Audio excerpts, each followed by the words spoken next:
એટલે હાર્દિક, જોન્ડીભાઈ હવે તમારે મને બોલાવવાનો નહીં. કેમ? મેં 3 જગ્યાએ લોન કરવા આપી દીધી છે. મારી લોન પાસ થઈ જ જવાની છે. હવે મને તમારી જરૂર નહીં પડે. એવું? હા. A few moments later. કેમ પેલા પાછો આવ્યો? લોન રિજેક્ટ થઈ ગઈ યાર. પણ તે તો 3 જગ્યાએ ફાઇલ મૂકી હતી ને. 3 જગ્યાએથી એક જ આન્સર આવ્યો, રિજેક્ટ રિજેક્ટ રિજેક્ટ. શાની લોન મૂકી હતી? Education loan. તો હવે એમાં હું શું કરું? હા, તમે મારા ભાઈબંધ નહીં? ના ભાઈ, હું તારો ભાઈબંધ નહીં ભાઈ. જોન્ડીભાઈ આવું શું કરો છો યાર? વર્ડ ઉતરી ગયો ને?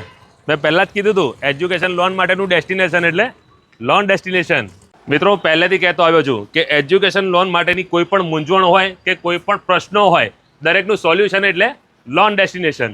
હા મિત્રો, લોન ડેસ્ટિનેશન આણંદ અને નડિયાદનું એકમાત્ર એવું ડેસ્ટિનેશન છે જ્યાં તમને એજ્યુકેશન લોન પર અપ ટુ 1 કરોડ સુધીની લોન મોર્ગેજ વગર મળી રહે છે. તો કિરણભાઈ, સૌથી પહેલા તો આપણે એજ્યુકેશન લોન જે આપીએ છીએ એ કઈ કઈ કન્ટ્રી માટે આપીએ છીએ? આપણે એજ્યુકેશન લોન જર્મની છે, યુકે છે, યુએસએ છે, કેનેડા છે, આ ઘણી બધી કન્ટ્રીમાં અપ ટુ 1 કરોડ સુધીની એજ્યુકેશન લોન આપણે પ્રોવાઈડ કરીએ છીએ.